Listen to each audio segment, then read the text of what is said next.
hits me, oh my gosh, this is that triangle. You know, there's explanation for everything that occurred in the Rendlesham Forest incident that doesn't involve aliens at all. It was completely silent.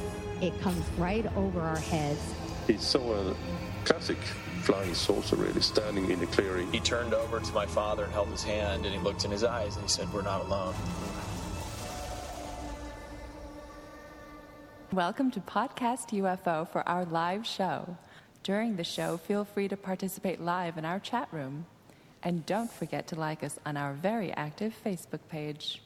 Hello, and welcome to the show. I'm Martin Willis, your host, and we have another great show for you this evening. We have Joe Murgia, known as UFO Joe. You got to check out his blog. It's really a great blog, and that is actually at ufojoe.net. A lot of great articles, very good insight. And before that, I have Alejandro Rojas coming up with the UFO Updates. I did want to tell everyone we have a new number we're going to be trying out for the first time tonight with a call screener. And that number is 85KGRA Live. Write it down. I will put it up, though, for people in YouTube. And that's 855-472-5483. And that, again, that number will be displayed during the show. So coming up, you know how I had to do a rerun recently? It looks like I'm going to have to do something like that, but I'm not really sure because I'll be landing, I believe, in Phoenix when this show is supposed to go live on the 3rd of September. So we're going to work something out. I'm definitely going to do a show at the UFO Congress live, some type of roundtable. It just won't be on Tuesday night. So you people on YouTube and the podcast listeners, don't be discouraged. It will be happening, a live show that week. Should be another great one, as usual. They always are there. And I think, besides thanking everyone that listens to the show and the supporters of this show, I'm about done, and I'm ready to call in Alejandro Rojas. Welcome to the show, Alejandro. Hello. Looking forward to Martin's famous live International UFO Congress show. Yes, every year, and attended by so many. This time I'm going to really, it's always interfered with, the dinners and things like that. So since I can't have it on the night I want to have it on anyway, I'm going to try to do it the most flexible time for more people to show up. Because that's the reason you couldn't show up, for one. Yeah, exactly. Right in the middle of the dinner that you have to be at. Yeah. I'm on stage while you're doing that. And of course, our dinner is a Meet the Speakers dinner, and then here you are taking speakers away from you've not only their dinner, but their beloved guests. You've always really appreciated that. So it'll be different this year anyway. So, but looking forward to that, and we can talk a little bit about that, but I know we have a ton of news this week, right? Yeah. So swamped with UFO Congress stuff. We could get to that if we have a chance, but sure. There is a code 10% off if you use the code KGRA. So since we're on KGRA, it's appropriate. If you go to ufocongress.com, you can get that discount. But like you said, there's been a lot of news. And one of the pieces of news that you and I haven't spoken of on your show before, and I just wrote something on the Roswell Daily Record about it, is this congressman who wrote a letter asking the Navy for more information about UFOs. This is Representative Mark Walker from North Carolina, and he is on the House Subcommittee of Homeland Security and a ranking member of the Subcommittee on Intelligence and Counterterrorism. Why is that important? That's important because he's saying that in these positions, what you're describing or what these Navy pilots are describing seeing is something unidentified, something we don't know what it is. And if it's unidentified, that's a security issue, and we need to know more. Specifically, he's asking if these accounts are true, then are they investigating them? He notes that, according to the New York Times article, that the DoD said they canceled the Pentagon's UFO program, the one that we only found out about because the guy who used to run it, Lue Elizondo, came out and told us about it.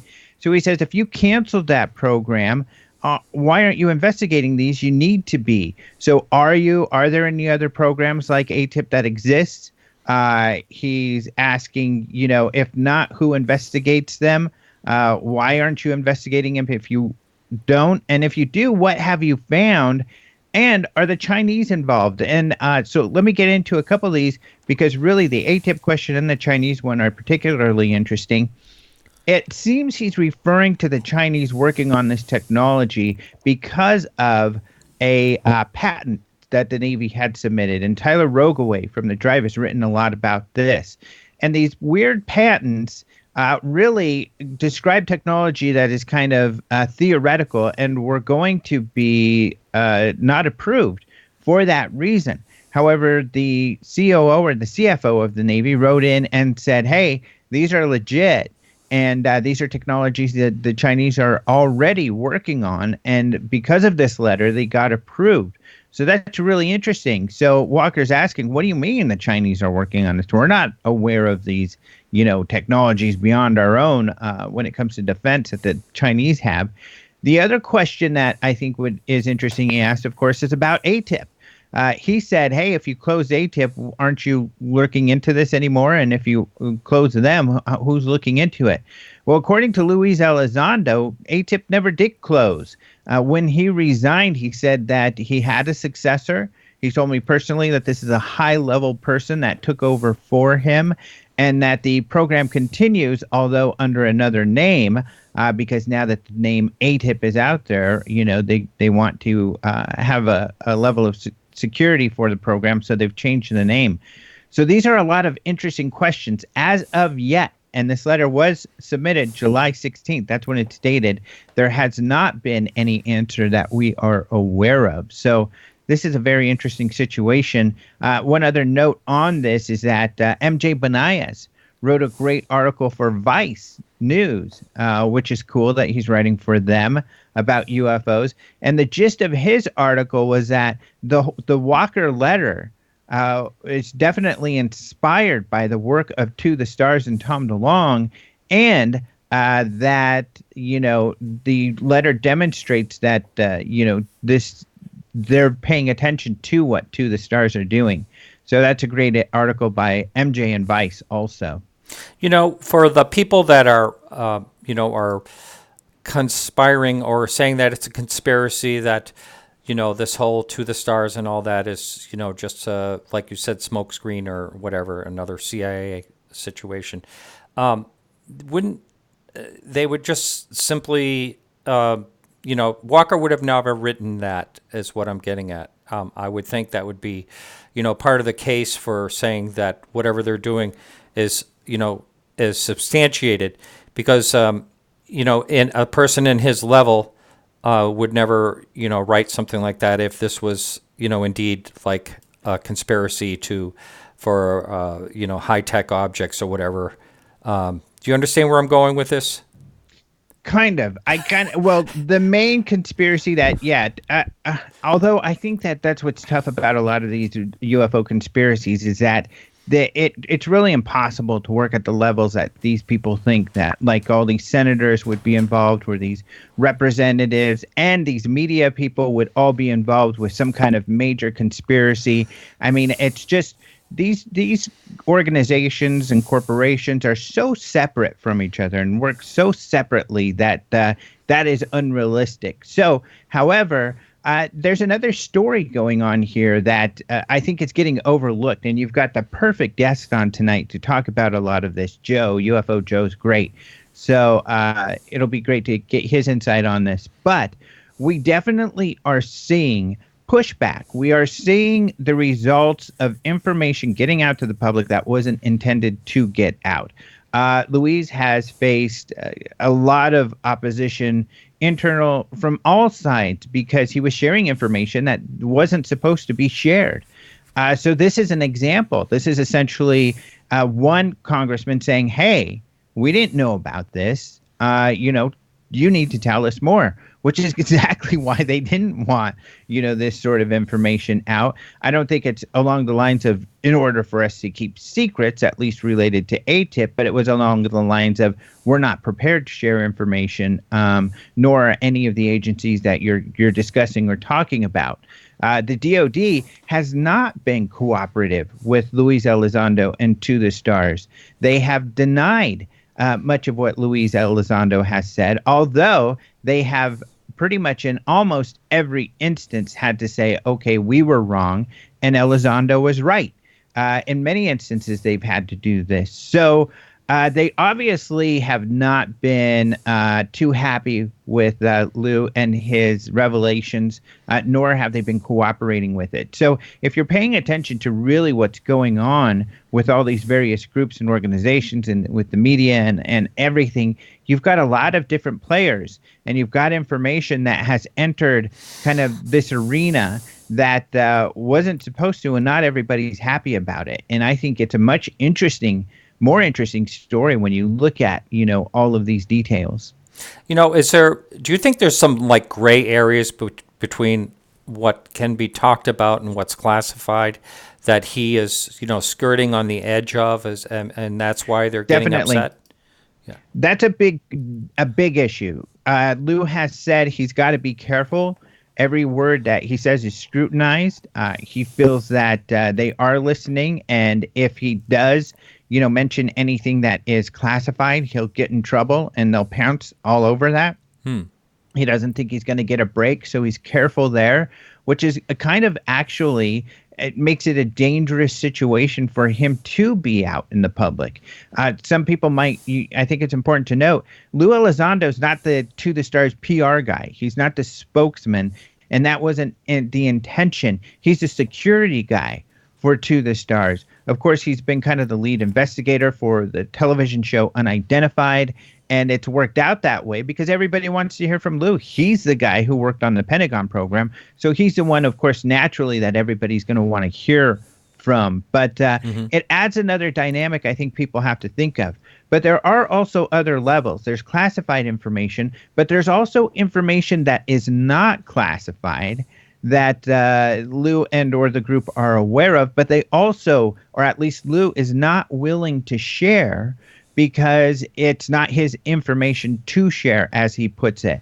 That is information that was generated or is in the control of other agencies or departments, and he feels that it's not, he would be stepping on toes to release that information, so he doesn't. What's interesting is, journalists, especially George Knapp, has been out there finding some of this material and getting it out there. I think he says he's, worked closely with people in Washington. We know that he's visited Reid, and I think Harry Reid's office has been helpful in helping him find some information.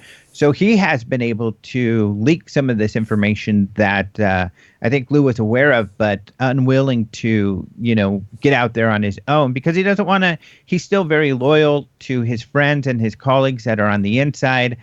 He's certainly loyal to the oath he took not to share anything classified. So you're right. There's lots of gray areas. There's lots of he has to be very careful when it comes to all of that.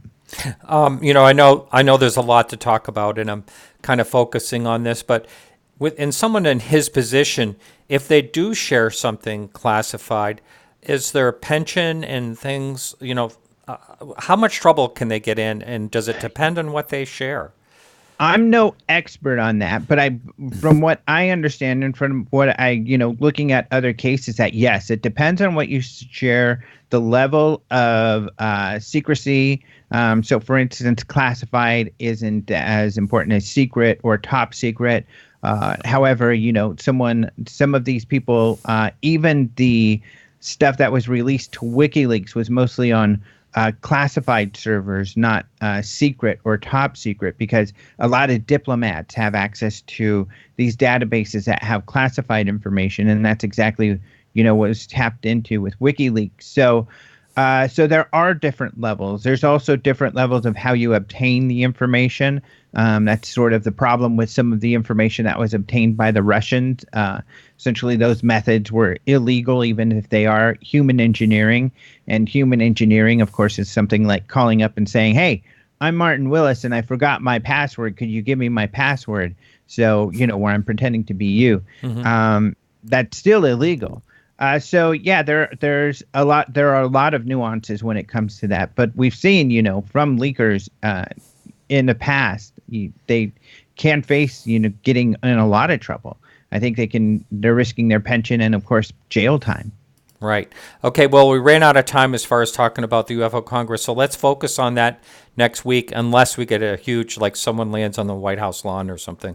Let's talk about that next week. You mean someone like is catapulted over the fences and lands on the lawn? That would be an interesting story. Take me to your leader type of thing. Yeah. All right, Alejandro, thanks so much, and I'll be talking to you next week. All right, talk to you later. All right. Okay, so our guest today, Joe Murgia, and he is known as UFO Joe. Real interesting guy. I do hope that everyone runs and checks his blog out. I'll have that in the show notes. And he's been a freelance camera operator for about 16 years. For 7 seasons, he was the director of photography for the History Channel's Pawn Stars. He and I were talking a little bit about that. It's pretty interesting. And he has a really good background as far as all that goes. And today he writes and edits the UFOJoe.net blog with his focus on UFOs, TTSA, Tom DeLonge, AATIP, and all kinds of interesting personalities in the field. And Joe, welcome to the show. Martin, so great to be here. I'm so glad you invited me. Yes. Well, we have a lot to talk about tonight, and I'm sure you were listening in with Alejandro and I, our conversation, so we can, go off of some of that as well. But why don't you tell the audience, this is the first time you've been on the show, and why don't you, if you would, tell the audience a little bit about your background and, what made you get this crazy interest of UFOs? Not so crazy anymore, but this interest of UFOs. Sure. My first memory of anything paranormal was going to the movies with my sisters, and neither one of them remember this, but I went to see a movie, The Legend of Boggy Creek, and it was a Bigfoot docudrama. So basically, it was shot like a documentary, but it was scripted. So I saw that, and the opening feature was a UFO documentary. So I was young. I was like 8 or 9, and It definitely made an impression on me. I mean, I can remember scenes till this day, and I've only seen that movie once. So it made an impression. And then after that, I saw Close Encounters of the Third Kind, which I think was 1977, if I'm right. Yeah, somewhere around there. Mm-hmm. Loved it. I mean, I loved it. I had the T-shirt. But I didn't know there was a way to follow up on that, read books on it. I had no idea there was people that researched it. So I kind of dropped it. But along the way, I watched, remember the show Leonard Nimoy, In Search of? It was one of my favorite shows. That was great. All that stuff. So once again, didn't realize that you actually can research or read about that. And then it came up again in the mid-90s. Somebody I know said, hey, if a relative of mine is having experiences with this being and it's on the cover of the book Communion, you should read it. So I bought it and I read it. And I didn't know what it was about. I started reading it, and it was really scary stuff. I'm like, this stuff's really scary. These people are being abducted in the middle of the night. So I'm like, I don't want to read this. So I put it down, and that night, I woke up on the couch not being able to move. I'm like, uh-oh, here come the aliens. They're coming to get me. And I was paralyzed, which I think is, some doctors call it sleep paralysis. Other people say it's the first stage of an out-of-body experience. So whatever, nothing happened. And the next day I'm like, I'm going to take that as a sign to finish reading the book. So I did. I loved it. I read Transformation. I read Breakthrough. And every metaphysical book I could get my hand on, I just started reading. I went down the rabbit hole, and it was and back then I had no filter. So everything I read, I believed. I'm like, yep, I believe this. Believe it all. Mm-hmm. And then as the years went on, somebody I worked with down in Florida, he would challenge me on a lot of the stuff I would bring up. He's like, you can't prove that. You have no evidence for that. And I was like, I'd go home and I'm like, you know what? He's right. So I started becoming more skeptical, putting a filter on a lot of things. And that's basically how I developed how I am now. But I kind of lost interest in UFO. Once I got heavy into the UFO stuff, I lost interest because there was nothing happening new. So I kind of let it go. I mean, I would pay attention, Phoenix Lights and stuff like that. But I wasn't looking at every UFO book and buying new books until I heard Tom DeLonge do an interview, and I was like, I didn't know this guy was into UFOs. So I listened to him, and then I signed up on his Facebook page, and I'm like, all right, I'll pay attention. And then one night I heard him say, people need to listen to me because I have the real story, and nobody else has the story that I have. And I was like, all right, that's a red flag for me. So I was like, I'm not going to pay attention. And then WikiLeaks happened, saw that he actually did have all these contacts within the government, started paying attention again. Somebody told me that they had seen the 2 videos that were about to be released. This was probably October after Lue Elizondo first went public. So I was excited about that. And then finally, December 16th, 2017 changed everything. And even though people today are saying nothing has changed, I don't think they're paying attention if they don't think things have changed, because that changed everything for me. I'm back in it, as passionate as ever. And I know, it's media. It's just a totally different ballgame now. So that's where I am now. And I started the blog or somewhere in that time period, the last couple of years, I decided to start it up. I did have my own newsletter around 99, 2000, which I joke with Alejandro. It was called Open Mind Newsletter. But I didn't follow up with it. I didn't stick with it. Yeah. So I just let it go. I let it go, and then I started the blog a couple of years ago. Well, it's a great blog, and I really just reading briefly through some of the stories there. It's very well done. Looks like you put a lot of effort and a lot of time into it and a lot of thought. And so, as far as that goes, it really is kind of funny. The December 16th story kind of shook everything up, changed everything, but it was actually, before that, when the announcement was made, basically the same announcement was made, I think in October of that 2017 as well. I watched the live stream there when To the Stars did that, release. So basically everything was out, but it's just when it hit the mainstream media, the New York Times, such a prestigious paper to publish something like that, and their stance before on UFOs was always rather negative. So this was a big deal, and I've never seen such a change myself. I've said a number of times in the show, I'm not so scared or so embarrassed to talk about the subject, when it comes up. Like, for instance, around my profession, I'm not so worried about it anymore. So. Yeah, I remember I watched the October 16th. I think it was mid-October. Watched it. I was excited, and then George Knapp went on Coast to Coast, and he gave this opening that had me so excited. And I transcribed it, and I put it on my Facebook page. I'm like, "This is a big deal, guys! Everybody, look forward to more coming out about this." And I got some feedback from people, because usually with the UFO stories, even now, most of my friends on Facebook will not respond to it. A couple of them will like it. Oh, that's interesting. But back then, people were, interested to see what was going to come from that. And then, I'm the same way. New York Times, you can't. George Knapp has spoken about it. He could have broken the story, but he was asked to step aside and let the New York Times do it. And I understand, because, like you said, how much more prestigious can you get than the New York Times? And that was it. Opened the door for a lot of us to talk about it and not worry about being mocked or being made fun of. Not that I really ever cared about that, but it's nicer now when you say, hey, did you see the New York Times article on the Pentagon UFO program that was on CNN, Fox News, MSNBC, and every other newspaper, Politico? And, it's a lot easier now to have that as your backup. That's right.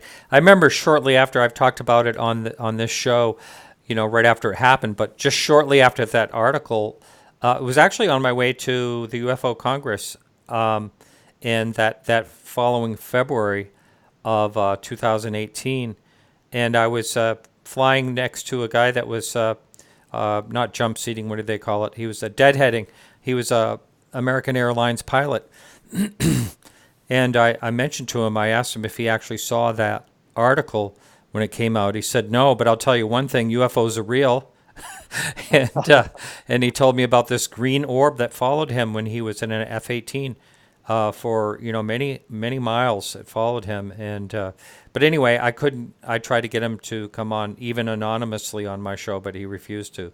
But it was, so, it's a real icebreaker, that article. Definitely. And there are still people, we talked about there's still jealousy out there, and there are people out there today that say nothing is really, the initial burst of media was great, but ever since then, nothing really is new. Nothing has happened. I'm like, are you not paying attention? We just had the Navy change their policy about how pilots can report UFO sightings. We've had congressmen and senators talking about being briefed about UFOs. We've had the president of the United States being asked in the Oval Office by one of the top political reporters in the country about being briefed on UFOs. Yes, there has been new information since December 16th. So I'm still excited. I mean, yeah, we're going through a little bit of a lull right now, but that's fine because personally, I got to tell you, I cannot. When things are going strong, I can't keep up with everything. It's impossible to keep up with all the information. I'm like, I'm in trouble. I just can't write about all this stuff. Yeah. Well, we are ready to go into our first break. So hang in, everyone. We'll be right back right after these messages.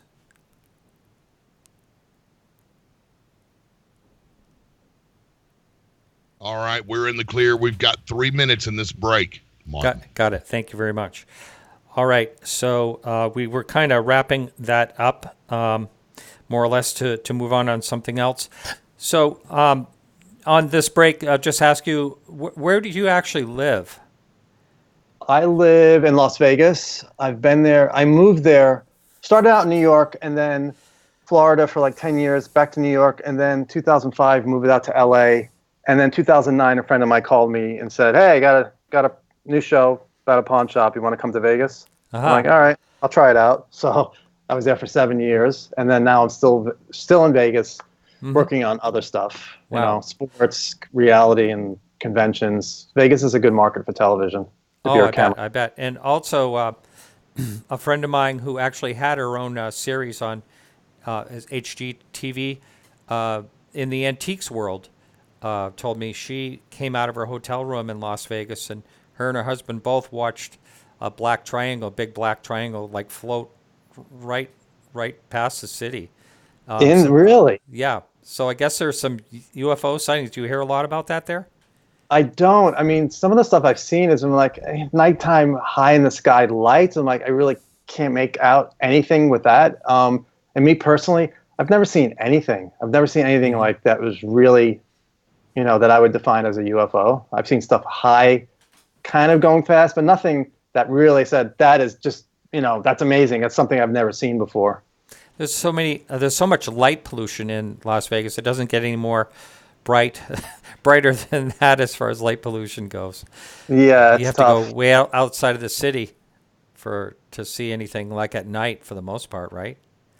Yeah, it's not a great sky. I mean, I live in Henderson, which is like 15, 20 minutes southeast. It's basically Vegas, but it's its own city, and it's a little better. But still, yeah, the strip ruins everything as far as night sky watching. Right. And now I know, George Knapp does live out there, right? I mean, isn't that where he's from? George lives out there. John Alexander lives there. We got Bigelow. We got Harry Reid. So it's a nice little, you got some big names that live in Vegas in the UFO world. Right. I don't know if there's anything else that I'm missing. Well, we're going to talk about Harry Reid once we go back on live. I'd like to bring that up. Okay. But no, it's interesting. The weather out there is so clear and beautiful all the time, or most of the time out there. So yeah, if it wasn't for all the lights, there'd probably be a lot more sightings. I don't know where it rates in the States. Have you ever looked that up as far as sightings go? I have not. I don't know where it rates. And I have had friends who have had sightings in the city. I mean, near the casinos. Wow. So Ray, excuse me, I'm sorry. Ray, so we ready to go back on? We're ready to go. All right, we're ready here. All right, Joe, you ready? I'm ready. Martin, you ready? I believe I'm ready, yes. All right, here we go, my man. In 5, 4, 3, 2. All right, welcome back. My guest tonight is UFO Joe Murgia.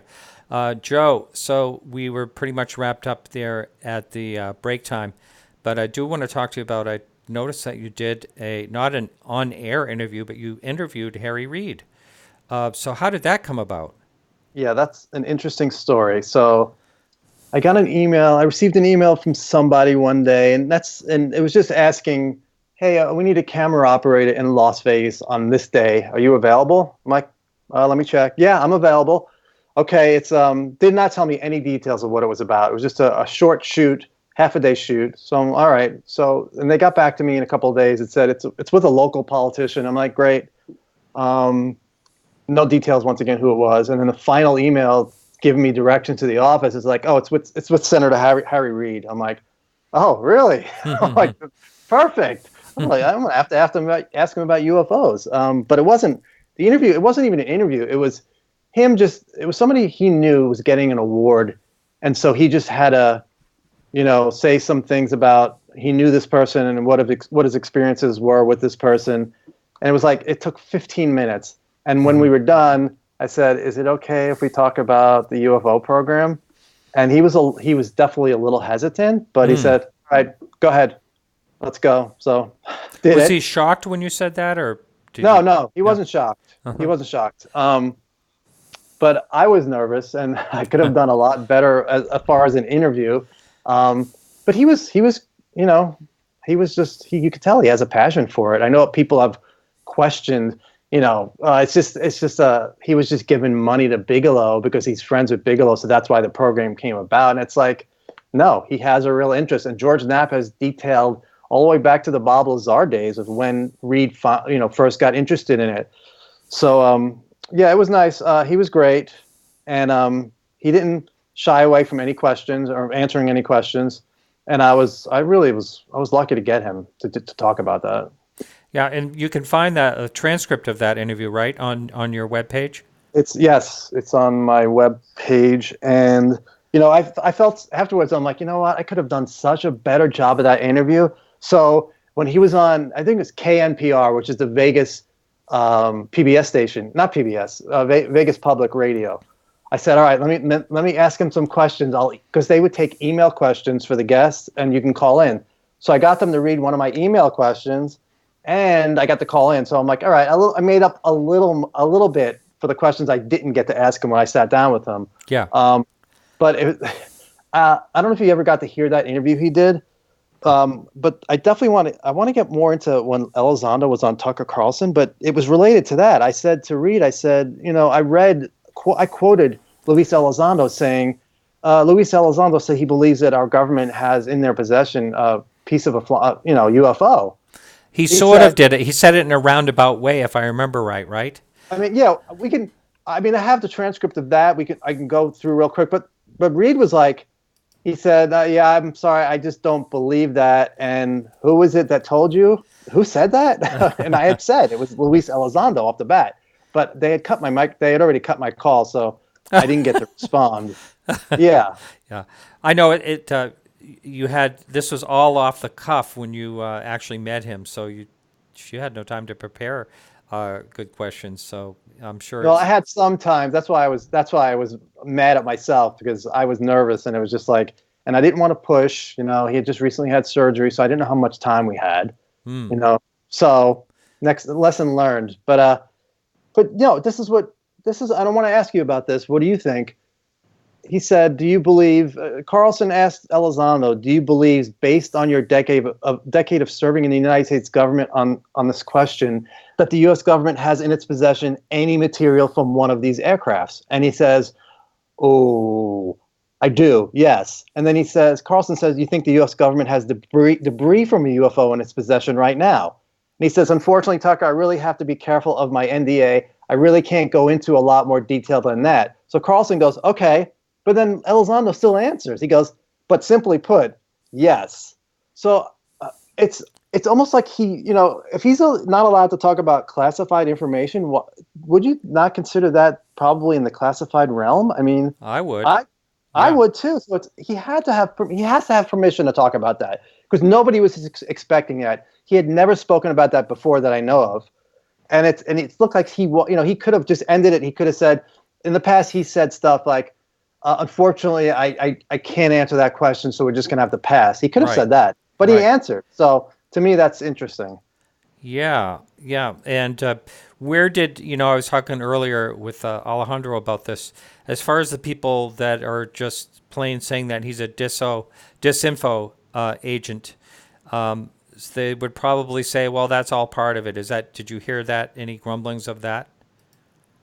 Yeah, I have a little bit, and I kind of that would be an example of them being right or at least something in that ballpark where it says, yeah, that could be, that makes sense, because it's so weird for him to just talk about a crash saucer. But then the follow-up, which was great, Eric Davis is like, and Eric Davis said, Tucker Carlson questioned about the U.S. government is in possession of recovered, crashed, and landed UFO technology hardware is 1,000% accurate.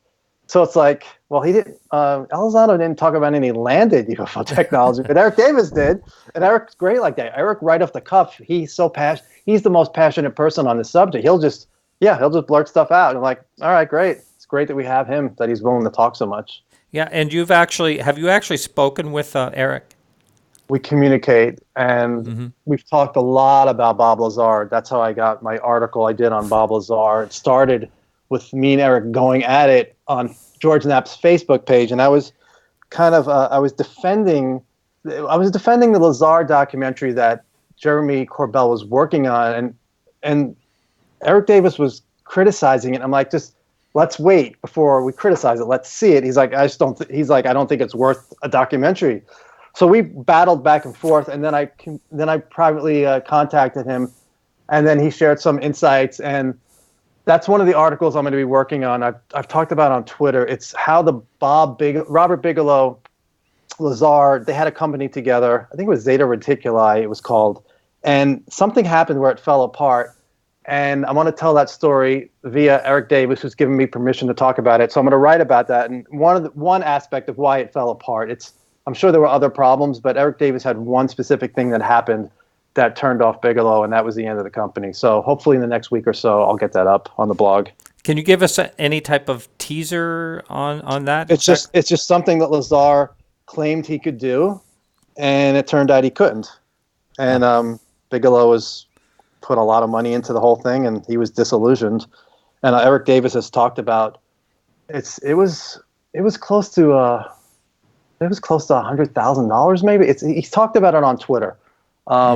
But it's a specific thing that material Lazar said he could manufacture, and he was, but he wasn't manufacturing it. It was there was other ways he was getting it. So that's pretty close to the real story. I'll leave a little tiny bit for the blog. Sure. Okay.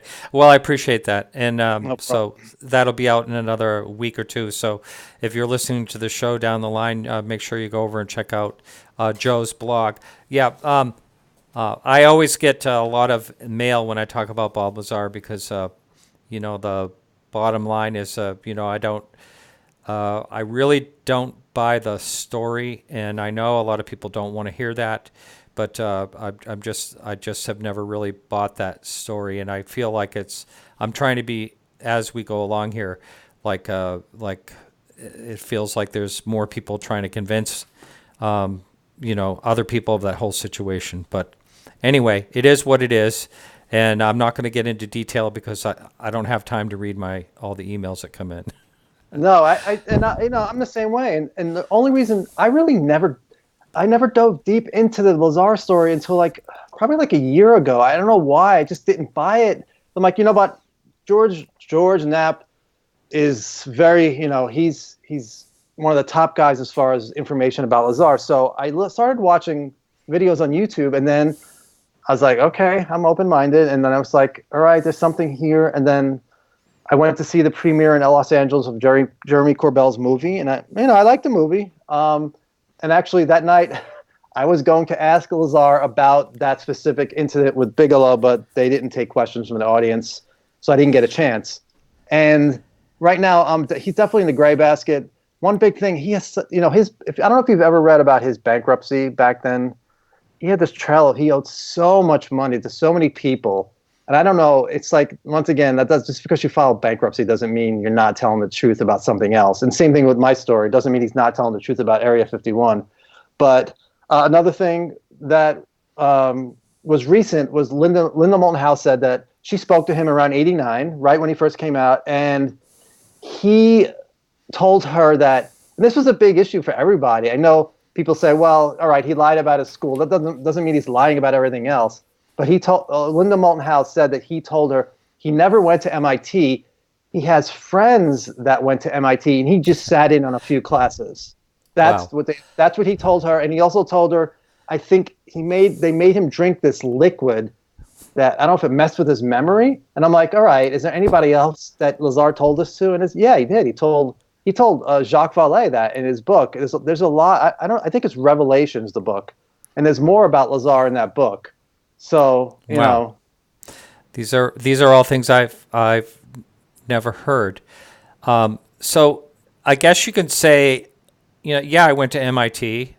I can say I went to MIT too because I went to the museum there. Yeah. There you go. Anyway, well, that's interesting. So, but I'll leave open the possibility. I know, George Knapp and Jeremy Corbell, they have more information about the story they can't share. So maybe if that information comes out, I'll change my mind. But right now, I'd say 60-40 against Lazar. That's where I am. Wow. Okay, so we speak more or less the same language here. That's yes. On that particular subject.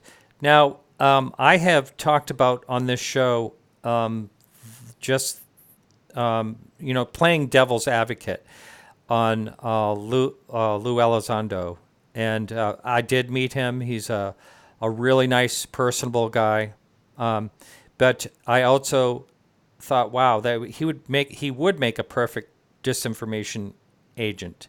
But I'm not saying I don't want anyone to get angry at me or whatever. I'm not saying that I think he is, but I almost feel as though I have to have an open mind. I mean, this would be absolutely horrible if we've been led down this path once again, but this time it would be 10 times what it ever had before, like with Bill Moore and that type of situation. So, but anyway, what are your thoughts on that? I mean, you feel really confident that he's 100% legit? I do. I mean, I always leave open the possibility of what you just said is, a fact. And if, like you said, it would be horrible for ufology if that was the case. It would be so damaging if this all turned out to be disinformation for whatever reason. I know there's different theories on why that would be the case, but I don't know if ufology could recover from that. I haven't heard. I tell people I haven't heard Elizondo say anything that I would consider in a different disinformation campaign. Like he talks about there are objects that are interacting with our military and also with civilians. They're making amazing maneuvers that sometimes defy gravity, and we don't know where they're from. That's basically what he says. That's what he says. So him personally, I don't see anything, as far as disinfo. Now, Tom DeLonge's another story. Tom DeLonge will talk about everything under the sun that we've all heard about over the years. The UFOs and the occupants are responsible for creating religions on this planet, stuff like that. And so, and DeLonge, they've asked him, you think maybe a lot of the stuff you've been told, maybe it's just possibly it's not true. And he's, oh, no, these guys wouldn't do that. So maybe along those lines. But so pardon me for interrupting, but no problem. In a way, do you think he could be possibly used as the so-called patsy type of? He could be, but it's not necessarily a bad thing, and I'll explain. Kit Green, who was head of the CIA Weird Desk back in, I don't know what dates that was, but he's been quoted. I don't know if it was the movie or if there's a book, Mirage Man. I don't know if you've seen it. Oh yes, mm-hmm.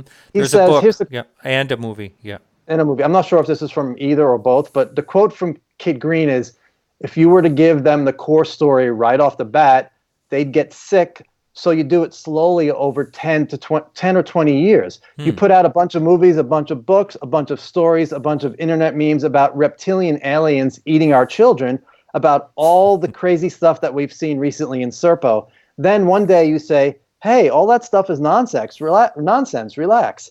It's not that bad. You don't have to worry. The reality is this. And then you give them the real story. So it's almost like, is that what they're doing with DeLonge? They're giving him crazy stuff, and then when the real story comes out, it's basically just, hey, there's various groups of extraterrestrials, if that's what they are, visiting the planet, so you guys can relax. They're not here to eat us. They're not here to suck our energy. They're not here to steal our souls. So is that what's going on with DeLonge? I have no idea. I just when I hear him say stuff, I just remain skeptical. I said, just give some evidence.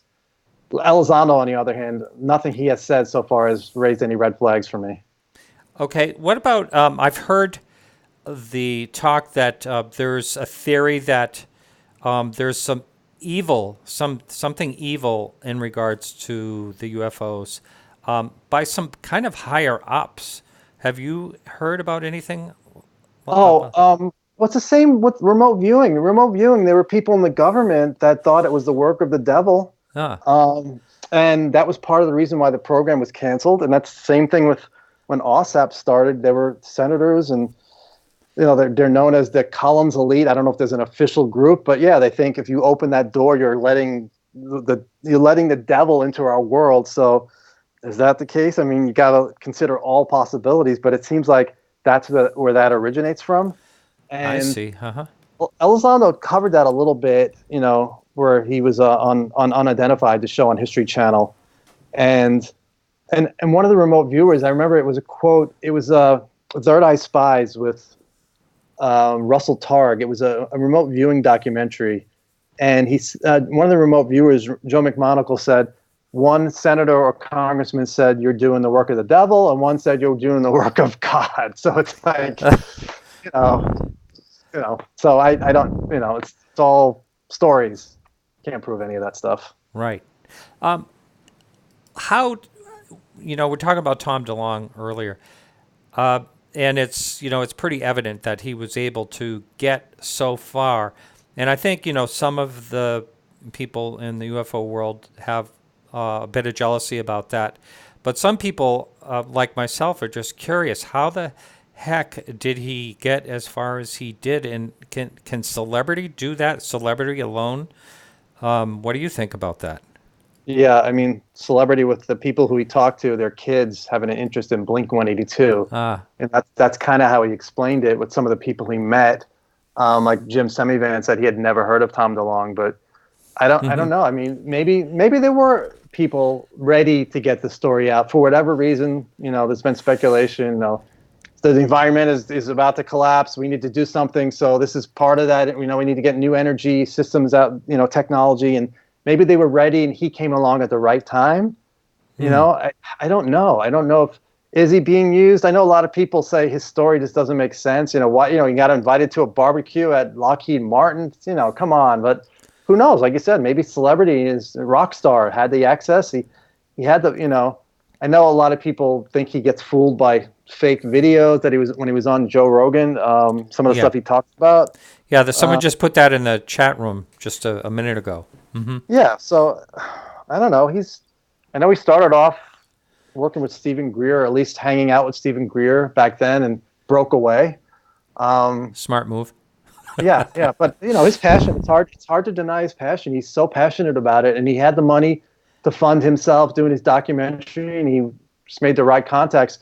You and I wouldn't be able to do that, but maybe I'll assume, since I don't know anything else, his celebrity was what got him in the door, and it just snowballed from there. He did an interview recently where he told people that he was talking to other people within the intelligence community, but he really wasn't. He had just met them and shook their hands, so he was kind of pumping that up. And the other people say, "Oh, really? You met them and you're talking to them?" So they said, "All right, I guess he's legit. We can talk to him." But he hadn't been talking to them. It was just like a little greeting.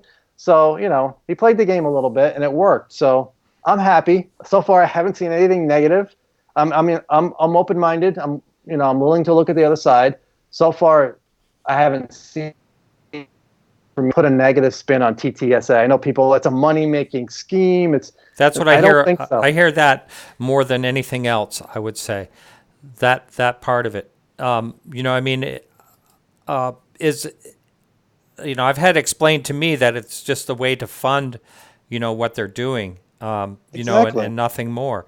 And I don't think it's. Tom certainly doesn't need the money, and I really, frankly, think that most of the people involved in the whole TTSA, not one of them in there, especially Mr. Mellon. Definitely not Mellon. Need any money.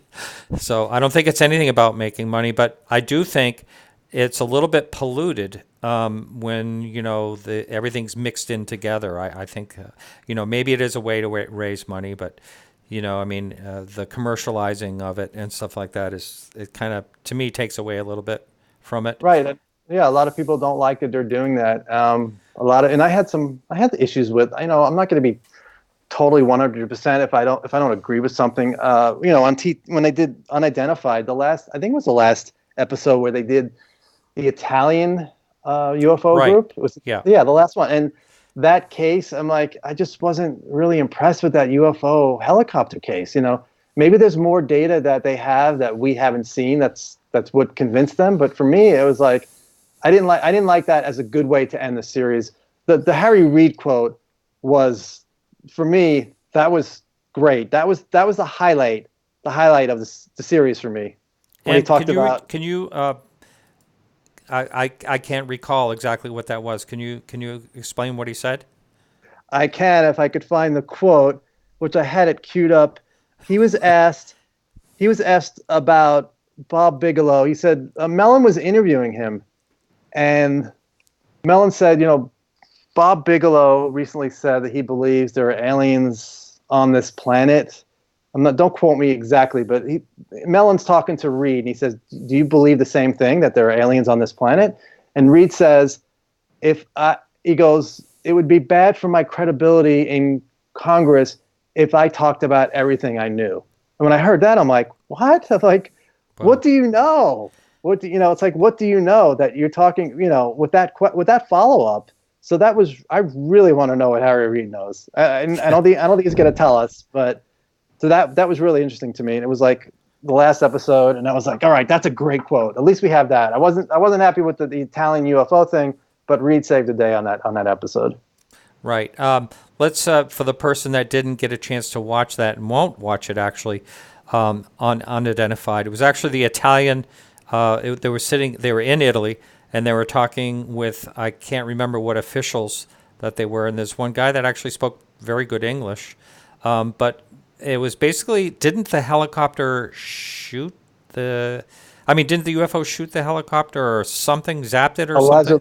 Allegedly, it was shot by a beam, maybe electromagnetic ray or beam, and they had a damage to the rotor. The helicopter went down. Rotor, that's right, yeah. Yeah, and the helicopter went down.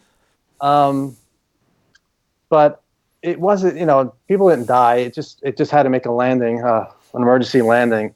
And the quote, I do have the exact quote from Reid, but yeah, so basically that was their big information they gave to TTSA. And there was a little scene there where the Italian guy's like, "We'll give you information if you give us." That's how it is. And that's right. That's right. I can't say for sure, but it's like it seemed a little set up to me, because I've worked I've been on a lot of shows, and that particular spot looked set up. It seemed like, I don't know. That's just my opinion. But there were other things in that episode. They showed some of the new people who work on the current version of AATIP, which we don't know the name of it. They were, their faces were blacked out, and I know people will say, well, we don't know if they're really working the AATIP. Elizondo, history can be pulling our leg. I'm like, no, I personally don't think Elizondo would make up people and say they're in the program and then, put them on the show.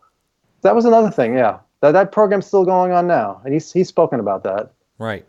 Well, overall, I really liked the series Unidentified myself. Me too. I thought it was very well done. All right, we are at the break, so we're going to be going into break right now. My guest tonight is Joe Murgia, and we'll be right back right after these messages. My guest is Joe Murgia. And we are UFO Joe, otherwise known as, or also known as. And make sure you check out his website, ufojoe.net. Also, when he gets done that story, he was talking about Bob Lazar. There's going to be quite a bit revealed. I talked to him a little bit offline about that. And I think it's really worth checking out. So, Joe, welcome back. Thank you, Martin. Glad to be here. So let's. We were basically speaking on what some people are considering the illegitimacy or the legitimacy of To the Stars, and all that, and Lue Elizondo. So you want to continue down that line, and yes. What are people saying out there? People are saying that if you look at all the people in TTSA, they all have either a CIA background or a Department of Defense background. Yeah. And basically, it's a front for the CIA. It's a disinformation front company. And if DeLonge finally steps down, he's been listed as an interim CEO I think it was from the beginning. So eventually he's going to step down, probably focus more on Angels and Airwaves, his band. And people are saying, if Jim Semivan takes over, then basically season 2 of Unidentified is going to be a CIA produced show. And, it's like, but they don't even mention the fact that, Semivan wrote the forward to Secret Machines Chasing Shadows. And I'm not going to read the whole thing, but this is a little quote. He had an experience 30 years ago. Him and his wife had an experience. He has not spoken about it. But it talks about the quote. The quote I want to read is, he says, the phenomenon seems to work on another level, consciousness, dimensions, ? Unknown to our science. A friend once remarked to me that perhaps the phenomenon seems to exist at the nexus of quantum mechanics and consciousness. If that is so, and I personally believe this may be a viable way forward, then our science needs to expand its horizons to include things beyond the quantifiable and replicable. So it's like, those are his thoughts. Unless you're going to say he's making the entire story up, him and his wife didn't have an experience, it's just part of the front. This is a guy, if he did take over TTSA, he's had an experience. He's talking about consciousness. I would not mind him being at the helm of TTSA. I know people have a problem with, he was with the CIA, but there are good people that work in those, with the CIA. There are great people that work in the DOD. And a lot of those people, maybe a lot of the people who work for TTSA had their own experiences. And they also have access to information we don't have, that maybe it's so overwhelming that it's obviously something going on. And they felt, they wanted to be a part of that. And maybe that's why they're with them. So I don't necessarily, I'll leave open the possibility that there are some nefarious things going on. Maybe. I haven't seen it yet, but I know a lot of people believe that. But right now, I support them. They've made mistakes along the way. The Mylar balloon, the picture that Elizondo used, that is Italian lecture about it wasn't a picture. It was an illustration of the 1952 sightings over Washington. And then recently, they did a post about an article about their metamaterials, and they showed it was a stock photo of malachite. So, somebody screwed up. But it's like those 3 mistakes.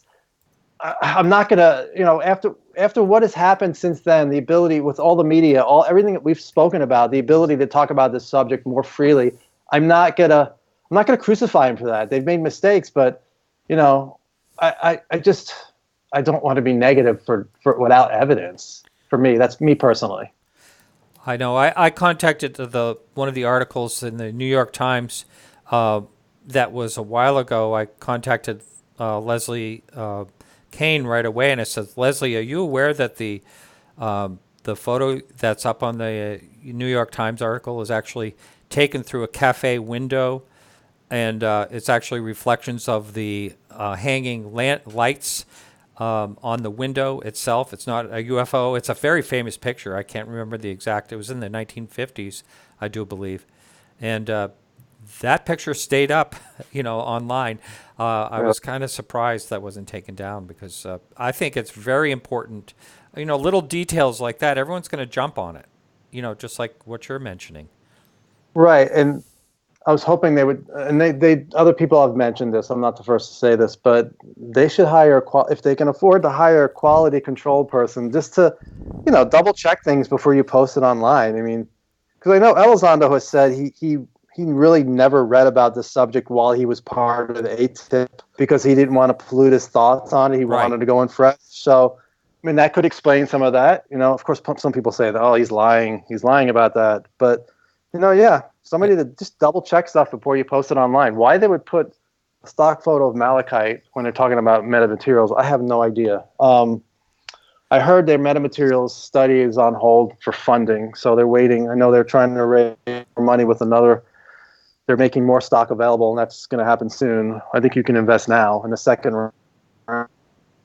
Need money. They're not going to be able to sell enough T-shirts and mugs to cover, the cost of getting that stuff, analyzed Yeah.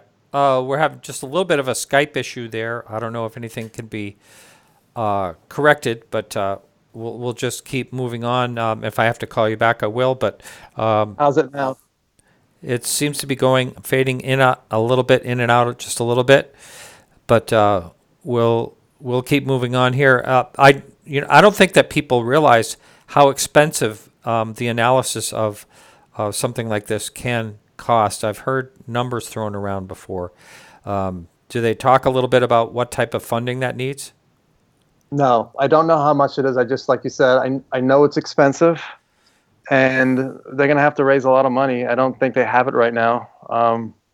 That's disappointing, but we also have, we're going to hear some in James Fox's documentary. Supposedly we're going to hear about some amazing breakthroughs with metamaterials with Jacques Vallée and possibly Gary Nolan. So I'm really looking forward to that documentary. I don't know if you've seen any, have there been any previews out so far? Not really. Lee Spiegel's a friend of mine, and he was heavily involved in that. So I've been talking with him a little bit about it.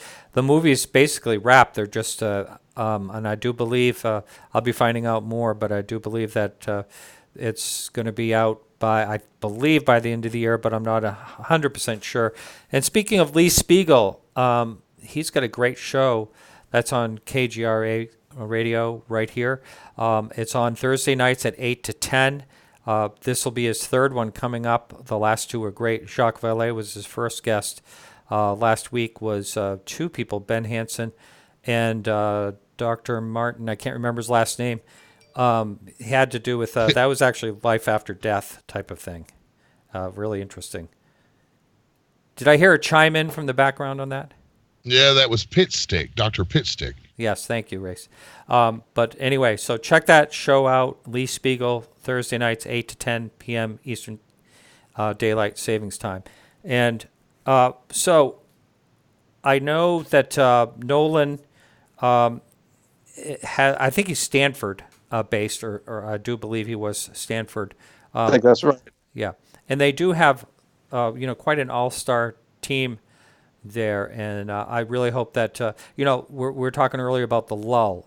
I think, more or less, you got that, and I think we're in a society where everyone wants instant gratification. It's really hard to be patient. I've had a couple of conversations with Ralph Blumenthal, who Leslie Kane and along, I can't remember the woman's name over the New York Times, but he said, be patient. Helene Cooper? What was that? Yeah, Helene Cooper. That's right, Helene Cooper. Basically Ralph says, just be patient. There's more coming. So that'll be interesting. That actually works in my favor, because when I get overwhelmed, I'm like, please just slow down a little bit. So this lull has been great, because I've been away and working the last couple of weeks. So I'm happy with the lull. The lull is good. I mean, I want progress, but I'm okay right now. Yeah. Well, we are in. I think this is the most interesting time that I've been, and I have to keep in mind. I always forget this, that since all this has happened, I have new listeners every week that are just starting to listen to, anything about UFOs. And it's every week I get more and more email, and I can see the numbers growing. So when we talk about cases, it's really a good idea to kind of go into them a little more than we generally have, just so the new person can, get a grip of what actually happened in these cases. So as far as the Nimitz goes, do you think that, I think that's one of the most important cases that's happened in many, many years. What are your thoughts on that? I think it's the most important case right now.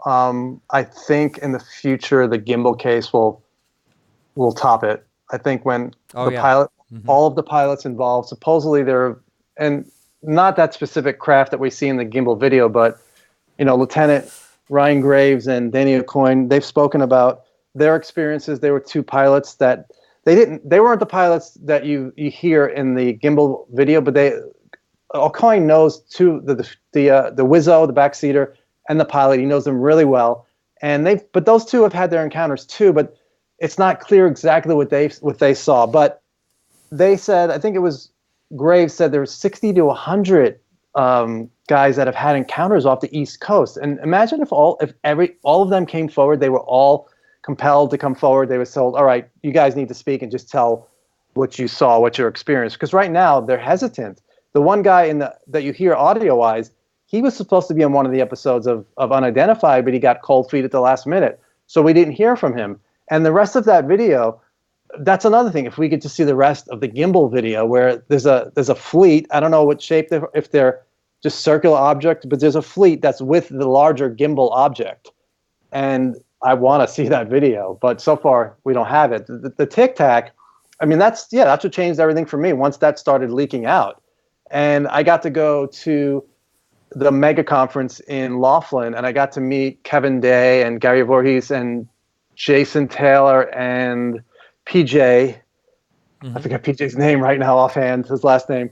But yeah, great guys. Got to see them speak, talk to them, spend time with them, and their story. I know a lot of people are skeptical of some of their stories because PJ says he's saw like an 8 to 10 minute Tic Tac video, and then PJ says that his data disks were confiscated. That's why, it's like people say it was our technology, because they were supposedly these guys came on the ship in uniform and they confiscated everything that was classified, the Hawkeye disks.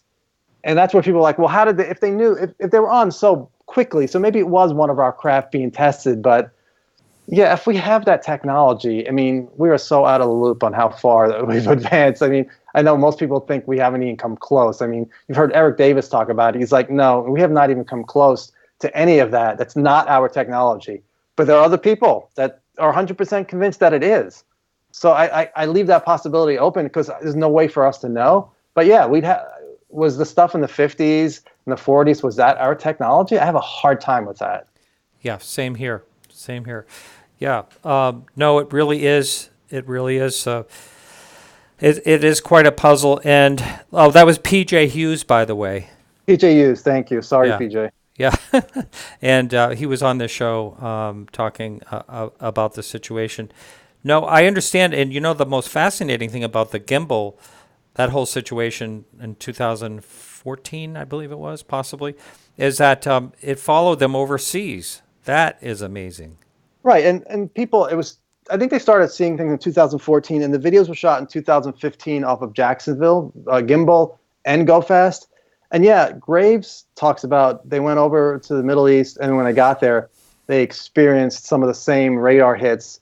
It's not, it wasn't as clear as what happened on the East Coast, but if you watch the interview, he's convinced that, yeah, they were, it seems like the same thing happened over there. And it's happening everywhere. Is it happening with other strike groups? That's the key. If we can hear from more of these strike groups, because once they had their radar upgrade, that's when they're able to pick up these things. I make the analogy. Have you ever seen the movie They Live with Roddy Piper?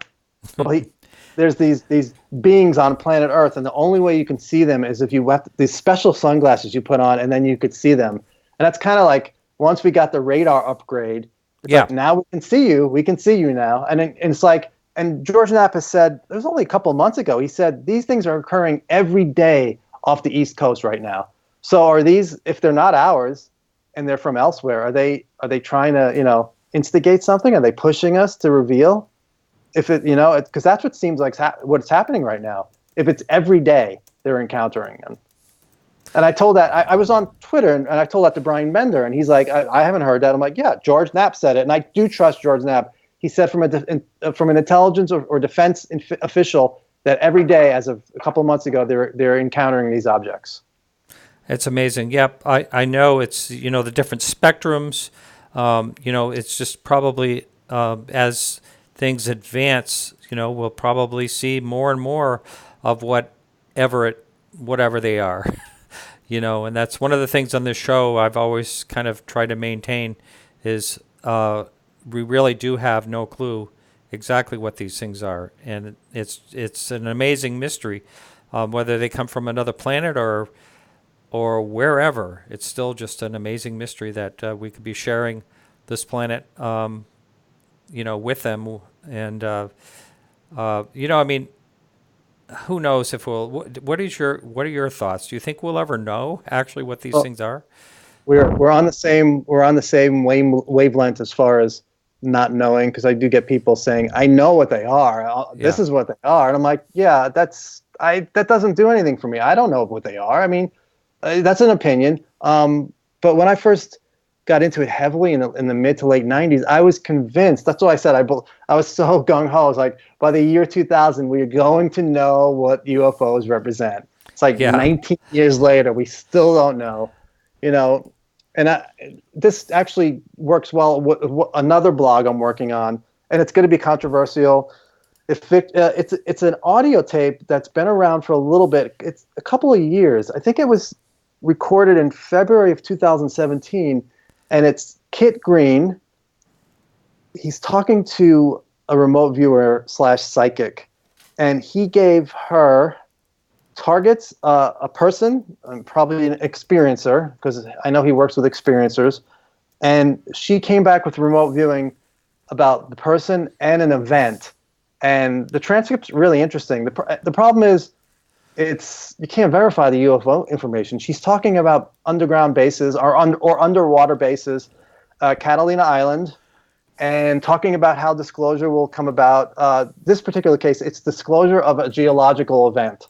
So, okay, well, these extraterrestrials, she names which groups they might be, what she thinks they are. They're gonna disseminate people who are very good communicators. And I can't prove any of that. It's remote viewing. Unless you get feedback, it's useless. But she does readings on the people, the experiencers, and it's all medical based. And Kit Green says in the interview, he says, well, I've given your medical analysis to several of the experiencers, and they're saying that you're 95% accurate about their medical situation and their overall health. So she's accurate on the medical. Does that mean she's accurate on the UFO related remote viewing? Don't know, but we'll see if what she says happens, and I'll leave some of it for the blog. It's a transcript of them talking back and forth and her telling him what. Wow. We have a caller on the line, and this is the very first time that I'm going to be using. We have a call screener taking care of everything, and nice. Actually, he's putting in the name right now, and so we have Andy on. Andy, I'm gonna.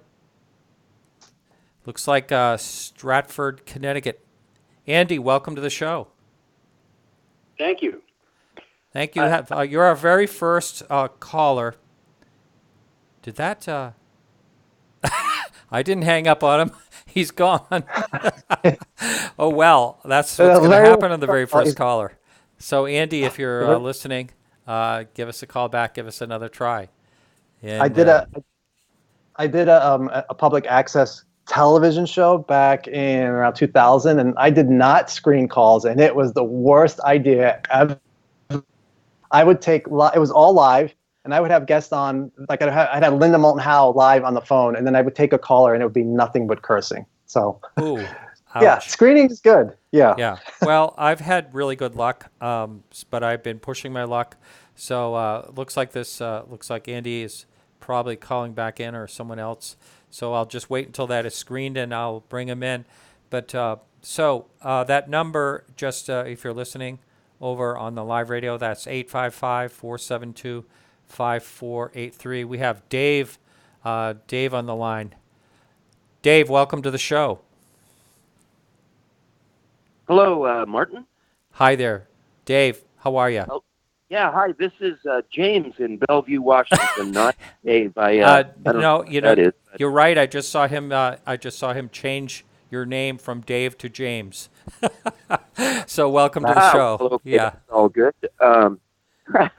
Well, anyway, good show, and I love Joe's work and his website and his transcriptions, and I just want him to know that I thank you. Much prefer reading to watching YouTube and crap like that, and furthermore, I would like to say that I do not believe that Tom DeLonge and all of these guys are a bunch of pathological liars and they're out there just trying to scam and make a few bucks. It is not true. They are trying to do the right thing, and there is something weird going on. and I've seen it. I know I've experienced it twice. Wow. Hello. So what do you mean you've experienced it? Well, let's see, 11 years ago in Falls City, Washington, my younger son and I we were pretend camping. He was like 5 years old, in the backyard, and it's a very remote, well, not remote, it's a very rural area, very dark. And I saw an object I won't go into the details. It would take too long, but it was truly astonishing. And then I had another one on December 30th of last year with my skeptic brother-in-law on my parents' back porch in Coeur d'Alene, Idaho. And he, to this day, refuses to discuss it. And it was truly amazing. And, they're out there. And both of them were these sort of tic-tac objects. Oh, wow. Okay. Interesting. That is interesting. I messed up on this line. James, anything else? Because I'm blocking everyone from calling in by accident. It's just, it's on my end. No, Martin, that's okay. Thank you, James. All right. Thank you very much. Okay. So that should bring everything back to normal for people that want to call in. He said, it's funny, he said his brother-in-law, refuses to speak about it. I have people in my family that will not address this whatsoever. And I tell them, I'm like, I work a lot on this. Here's my blog, any feedback, nothing, not one word. I think it's just, a lot of people are just afraid of what it represents, the possibilities that what it could mean for their lives if this, something is visiting and we're not the top dog on this planet. Yeah, that's right. I've also had, some people that just are not, that I've spoken to that are just plain, they'll talk about it a little bit and then that's it. They're done. They don't want to talk about it again or more. Now we do have another caller waiting, and I think it's Andy that we lost. Andy, welcome to the show. Hi, thank you. Good show as always. I think we hung up on you or something happened, but welcome to the show. Do you have a question for our guest? I do. I just was wondering what Joe's thoughts were as a guy in the entertainment industry. If he thinks that disclosure wouldn't eventually come, regardless of the TTSA or MUFON or the government, just strictly by force of all the sightings and all the testimonials that just go on every day, which seem to be beyond everyone's control. I've seen some funny things, and I'm convinced. I don't need the government to tell me that. So I'll take your answer off the air. Thank you, though. Thank you. Thanks, Andy. All right, good show. Well, we've had the sightings and great sightings for decades, and still there, Martin? Yeah, I'm still here. Yep. Yeah. Listening. So we've had that for decades, and nothing really changed. I mean, and I don't think, as far as me being in entertainment, I mean, I could comment on, the production of Unidentified, but I don't think Unidentified has anything to do with what we're seeing right now. I think it's more of Chris Mellon.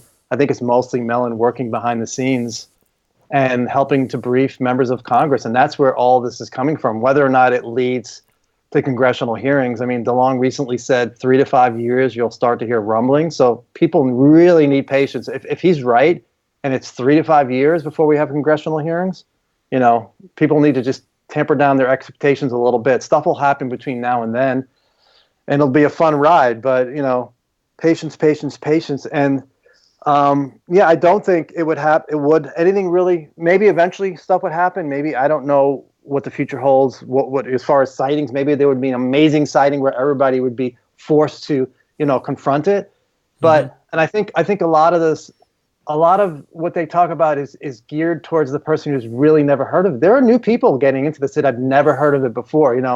Stuff that's like, for us, it's old. For other people, it's like, brand new. That's the right. People. Yeah, if you get enough of those people and enough of those people who actually contact their representatives, we can make progress, and I'm hopeful for the next couple of years. Me too. We have another caller. I'd like to bring him on the line if that's okay. I'm getting used to this setup here. Sergeant from Naperville, Illinois. Welcome to the show. Hi, thank you. Long-time listener, Martin. I enjoy your show very much. Well, thank you. UFO Joe. Hey, how you doing, Sergeant? Good. I enjoy your Twitter feed very much.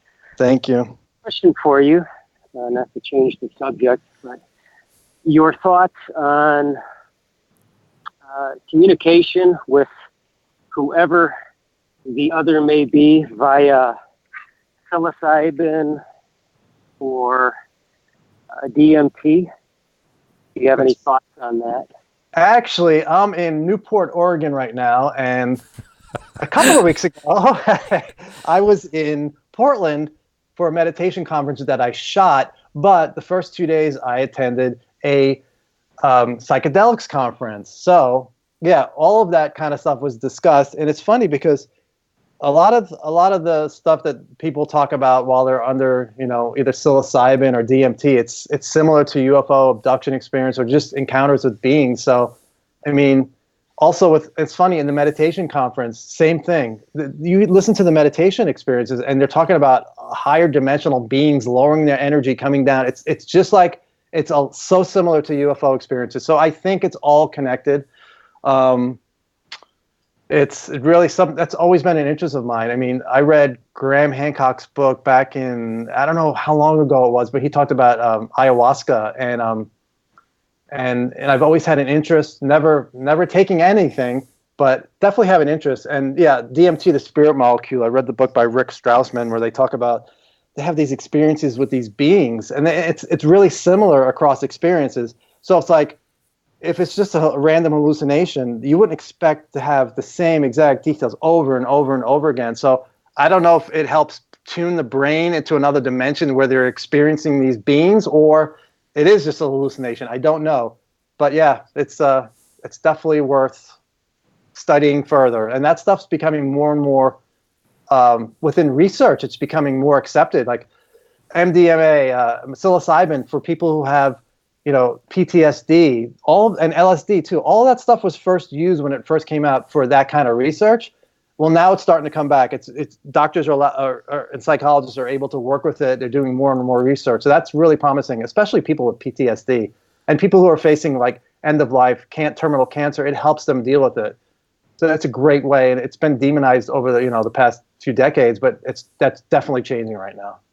Interesting. Wow. So, Sergeant, thank you so much. Any follow-up on that? Well, no, I just that, I've been reading and hearing about a lot of theories regarding consciousness and the brain, and I think one that makes a lot of sense to me, not only from what I've heard, just from some of the experiences that I've had, not necessarily regarding the two things that I mentioned. However, the brain is really, it can be really considered more of a limiter for consciousness.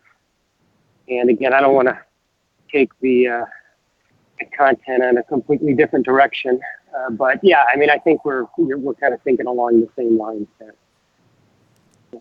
All good. I appreciate the time. Thanks for taking my. All right, you bet. All right, take care. All right, we do have another caller. You ready to take that call now?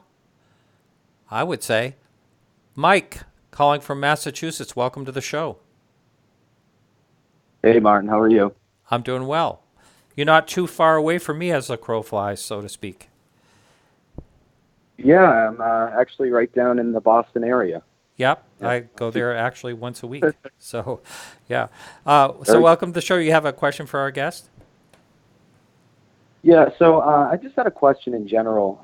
I guess with everything that's come out so far that you see in the media, do you think that there will be more information coming out with regard to the abduction phenomenon? I know that's kind of very far-fetched for at least some people to really even consider. But, I mean, from my understanding and from certain things that I've read, I heard that a pretty significant population of the world actually experiences these abductions, somewhere around 1%. I read. Which is amazing. Hey. Yeah. So with that being said, I'm just wondering if if there might be any news that comes out about that, or I guess what your general thoughts are. Go ahead and take that, Joe. Yep. There's I think it's Vanity Fair. I'll get to that question in a second, but it's related. Vanity Fair does an article by, I think it's Ralph Blumenthal might have written it. He did. It's about it's about the abduction conference a few years back. Mm-hmm. You remember where it was? Yeah, It was Providence, Rhode Island. Right. So it's a great read. Everybody should read that. Just type in Ralph Blumenthal abduction Vanity Fair. Yep. And I believe Blumenthal is working on a book. He's spoken about it. He's mentioned, I think he mentioned it on your show. It was about John Mack. So is he going to write more articles about that? I don't know. Abductions. It's funny because Chris Mellon was asked on one of the news shows if they've looked into any encounters with these occupants of the craft with the human beings. And I think his answer was no, but during one of the, I think it's Unidentified, there's a scene where he's got the free book on his desk. So it's like, that's a study of all the different types of abductions and all the data. So I think they've looked at it. I would be very surprised if they're looking into UFOs and then not looking into encounters, that people report. So as far as when, or I don't know when, but I would think eventually we'll get there. People aren't ready to hear about it yet. That's No, they're not even ready to hear about that we have craft in our skies that we can't identify. They don't want to talk about that. So I can't, it's hard for me to, it's really hard. If I drove Uber last year, and when this story broke, when it first broke, I would ask people, I'd be driving, I'm like, so did you hear about the Pentagon UFO program? And they said, oh yeah, I think I heard something about that. And we'd talk about it for a minute, and then they'd say, so who do you think's going to win the game on Sunday? I'm like, oh God. I'm like, I love sports, but we're talking about UFOs. So I was like, I can't bring up abductions. They don't even want to talk in depth about this subject and the real basics of it. Right. Yeah, absolutely. I totally agree. But definitely interesting stuff for sure. Thanks for the call. Hey, Mike, do appreciate that. We have Kevin. Kevin on the line. Welcome to the show, Kevin, from Augusta, Georgia. Hi, I have a question. I have an observation, sort of, but I won't waste too much time. Has anybody considered that potentially what we're seeing is, this phenomena is so beyond or uncategorized by our own science that potentially this is another bunking exercise, but taking it to a new level? And I'll stop and stand back and listen to what you think. I didn't hear what he said. What kind of exercise? It got cut off. Yeah, I couldn't quite hear it.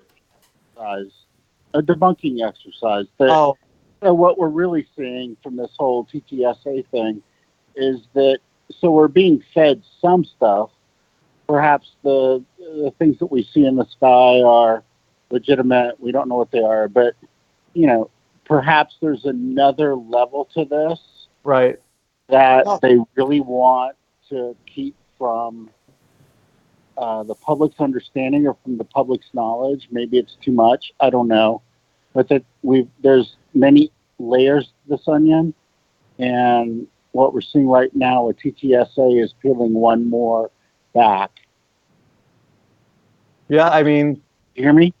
Yeah, it's possible because, the first level is sightings of unknown craft. The next level, right away, if that's acknowledged, then, well, do you have any crash discs? Do you have any bodies? Do you know where they're from? Do you know what they want? That's, Pandora's box is opened. And I don't know, we really haven't talked about the Wilson Davis documents, but, I don't know. Have you talked about that at all on your show, Martin? I have. I had Michael Hall. Right. Yeah, I had Michael Hall on the show.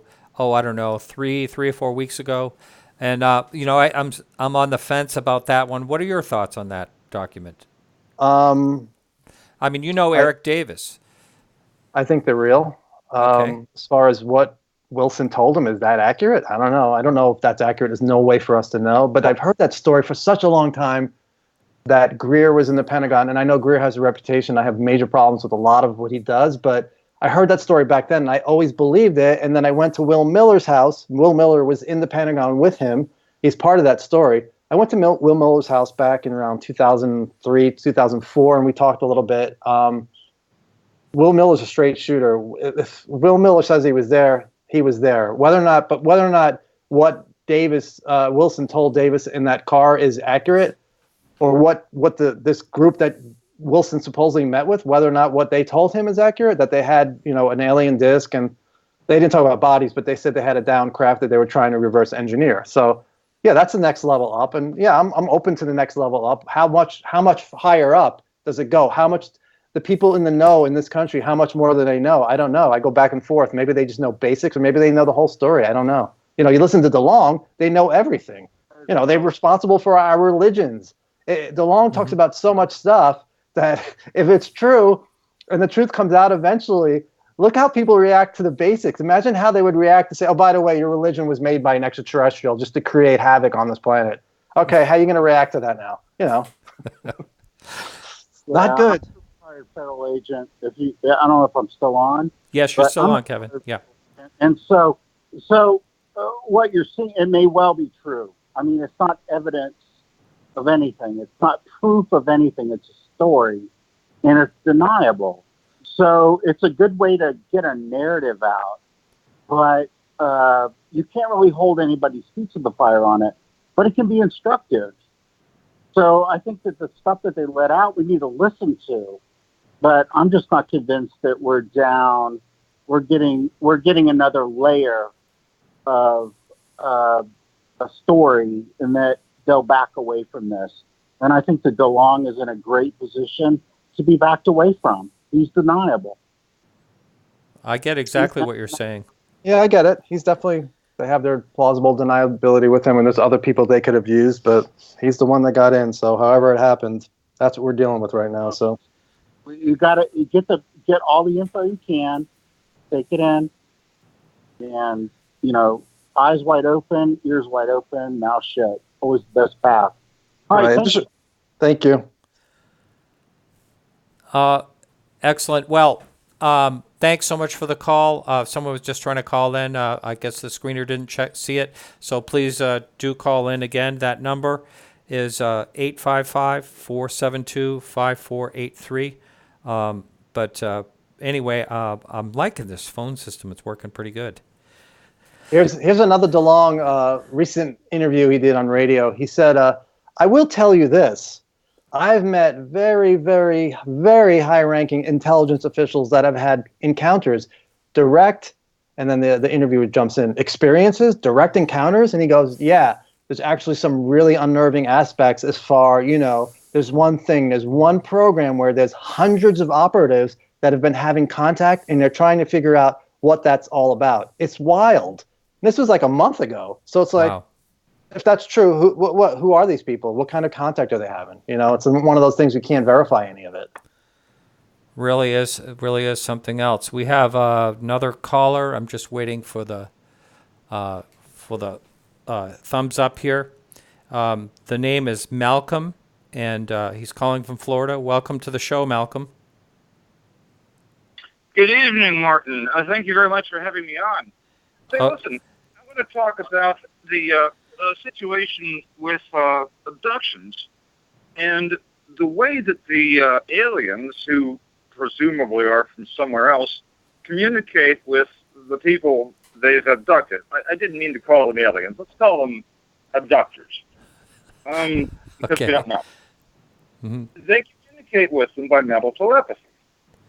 And if you read the accounts, they can even manipulate people's emotions and show them things they never really saw. I only know of one other creature on Earth that can do this, and that is the dolphin. I don't know. Is that actually science? Is that proven? No, it's not. And it's not science yet. Nevertheless, I've had telepathic experiences with dolphins, and a couple of dolphin trainers have as well, and wrote books about it. One of them is called Thinking Dolphins, Talking Whales by a New Zealand trainer named Frank Robson. And over in England, a guy named David Holroyd wrote a trilogy called The Perfect Pair about his nasty experiences with dolphin captivity in the early 70s. He was a trainer.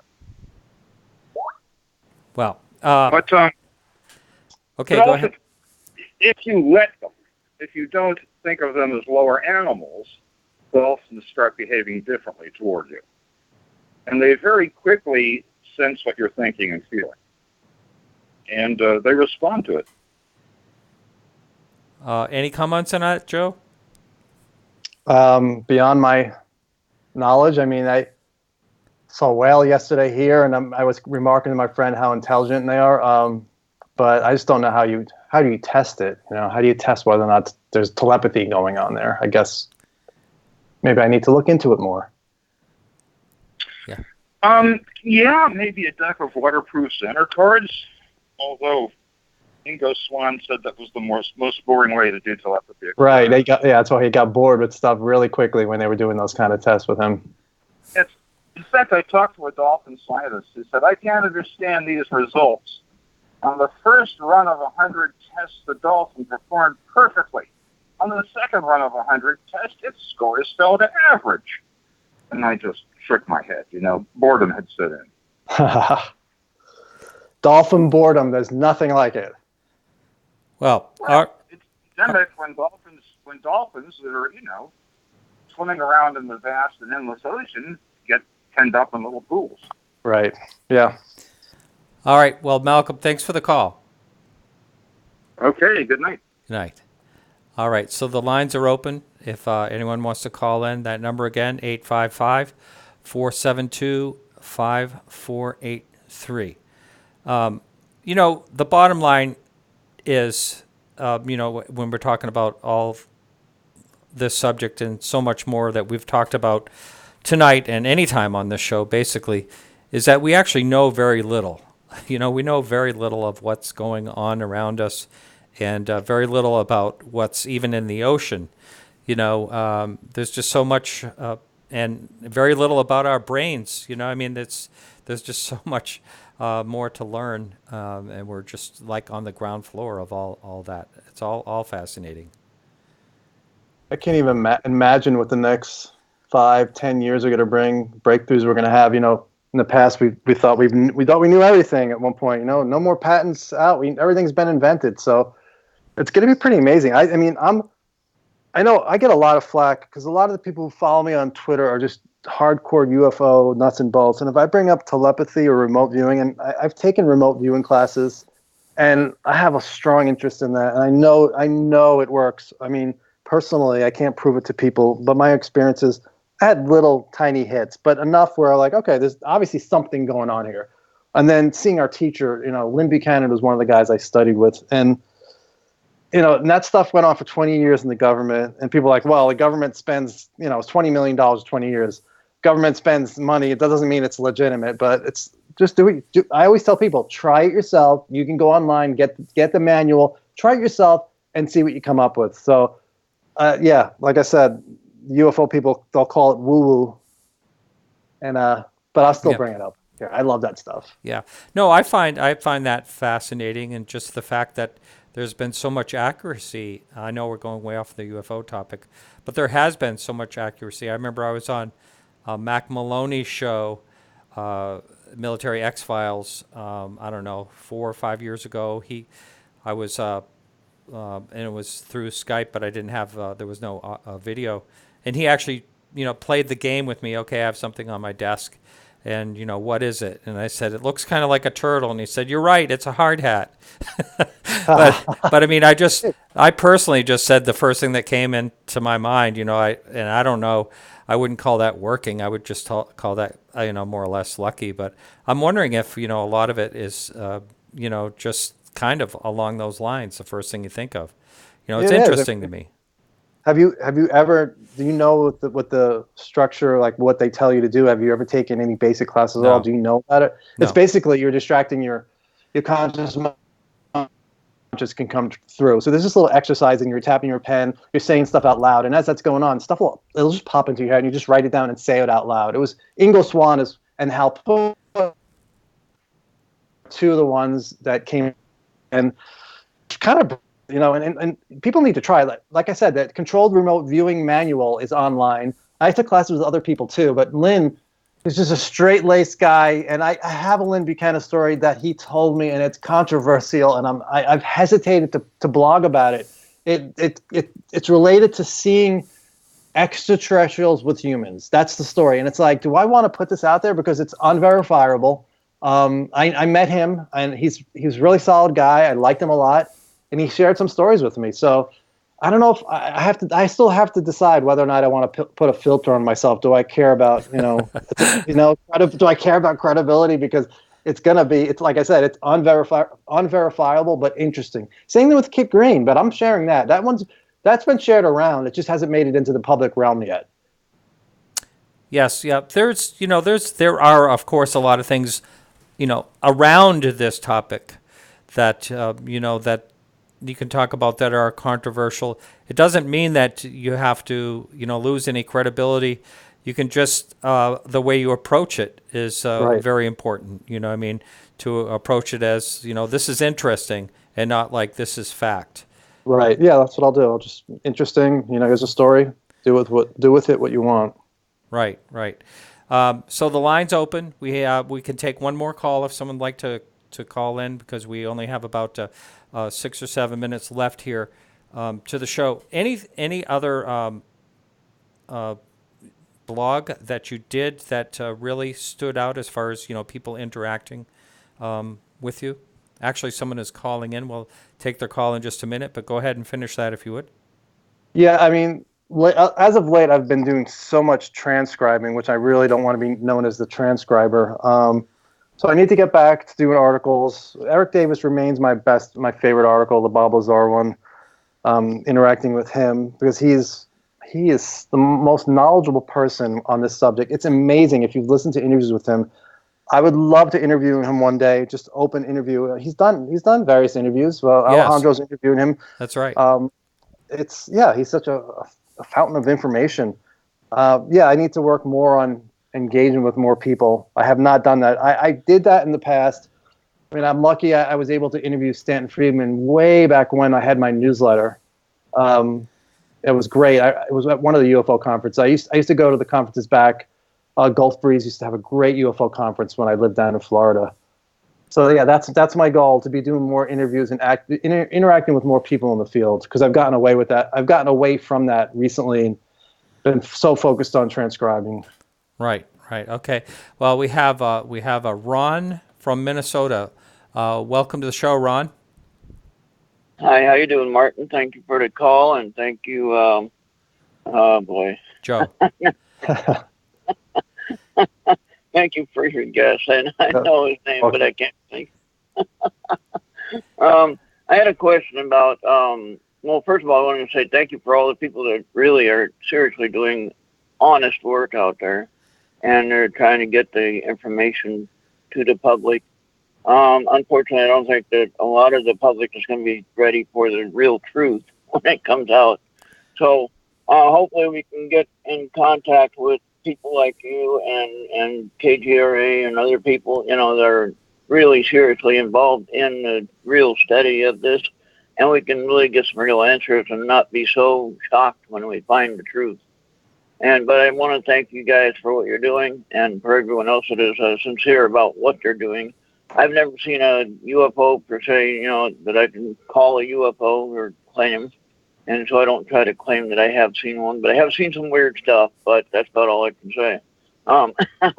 But what do you think attracts certain people to this field? That would be a good question. And that probably, I'll listen to it off the phone line so others can call in. Thank you. Thank you, Ron. Good It's a great question. Yeah, that's a great question. Yeah. And I don't know who said it, but they were asked, why are you interested in this subject? And the answer was, how can you not be interested in this subject? And I don't know the answer, because nobody in my family, my extended family, nobody has any, not just a passing interest. They have zero interest in this. So, where does my obsession come from it? As soon as the first time I heard some of the research and books, I was like, this is so interesting. I mean, And people are like, well, you're just trying to distract from boring everyday life. But that's not the case. I mean, my life is not boring, and I'm good with boredom a lot of the time. This stuff, yeah, boredom can be good. Yeah. But, this stuff is fascinating to me. It's a mystery. Who doesn't love a mystery? And as George Knapp said in his lecture at MegaCon, he's like, because this has to be fun. I mean, obviously, yeah, we debate stuff, and sometimes it gets heated, but this should be fun for people, Unless, of course, as Chris Mellon said, he goes, they say we can handle the truth. And he goes, but what if we don't know the truth? What if the truth is they're flesh-eating arachnids? Can Americans handle that truth? It's like, good question. I don't know. Well, if they are, they're not very hungry because as far as we know, no one's been eaten up yet. Yeah, they have not been eating us as far as we know. Yeah. No, I just a follow-up to you said, like, interacting. One of my favorite things is interacting with the Tic Tac witnesses in UFO MegaCon, because Kevin Day and I on Facebook, we would battle. I would go so hard at Kevin Day and question every detail, and he would come back just as hard. And when I met him in person, it was a totally different story. We got along great. We got along so well, and I got to see the group talk between him, Gary, PJ, and Jason, and I transcribed most of that. That was one of the best experiences I had getting out there. So I need to get out to more conferences and meet some more of the witnesses. Yes, I had Kevin Day on this show, and I communicate quite a bit with him on Facebook as well. Actually, I believe the way he kind of got into this a little bit was he listened to one of my shows, and something kind of snowballed into it. He knew about this. He actually saw something on when he was working at a golf club. Saw something on TV about David Fravor, but anyway, he's been an interesting person to talk to about this whole thing. And I know that there was something negative said by David Fravor himself, but I do believe that he softened up on that, as far as I know. I didn't see him soften up because I was all over Twitter when that happened, and I was defending Kevin, and I was really coming hard on Fravor because I thought it was uncalled for. When you question people who had PTSD, or they claim to have PTSD, and saying, and Fravor was like, I was up close to the craft, I chased it, I don't have PTSD. It's like, really? I mean, why would you even bring that up? But I won't go into that further, but yeah, I know what you're talking about. Yeah. Well, we're right at the tail end of the show. So anything else you want to plug that you're doing, coming up? No, just those two, the Eric Davis, Bob Lazar, Bigelow blog this week or next, and the Kit Green transcript. I'll have that up soon, and then I have so many blogs just sitting there and ideas in my head. I'm like, I gotta get to them, and then a transcript, interview comes, and like, people, can you transcribe that? So, I gotta start working better with time management. That's my big thing. I actually used to have someone transcribe the shows just because I was trying to get some traction on my website. It's a lot of work, I tried to fill in one time and do that. Now they have you can actually get it done online fairly, it's so much of a cost per minute or something like that. But anyway, I really appreciate it. Where can someone contact you? Also through your website? They could contact me at the website ufojoe.net. I have never really given out an email address. That's okay. There's nothing on the website as far as contact, but I'm on Twitter. Do it through Twitter. UFO Joe 11. You just type in Joe Murgia or UFO Joe 11. You'll see me on Twitter, and that's usually where I interact most. I see. All right, Joe. Hey, thanks so much. It's been a real pleasure. Yeah, thank you so much, Martin, for having me on. It's been great. All right, excellent. All right, everyone. So that's it for our show this evening. Thank you so much for checking us out and listening. And we'll be back next week with the J3 team. We're going to be talking about their recent film. It's the executive producer, I do believe, and another person from that. I want to thank everyone that supports the show, and I want to thank every listener, our guest, of course, Joe Murgia, and also Alejandro Rojas for the UFO Updates. Thanks again, everyone, and remember to keep your eyes to the sky. And it hits me, oh my gosh, this is that triangle. There's explanation for everything that occurred in the Rendlesham Forest incident that doesn't involve aliens at all. It was completely silent. It comes right over our heads. He saw a classic flying saucer really standing in the clearing. He turned over to my father and held his hand, and he looked in his eyes, and he said, "We're not alone." Welcome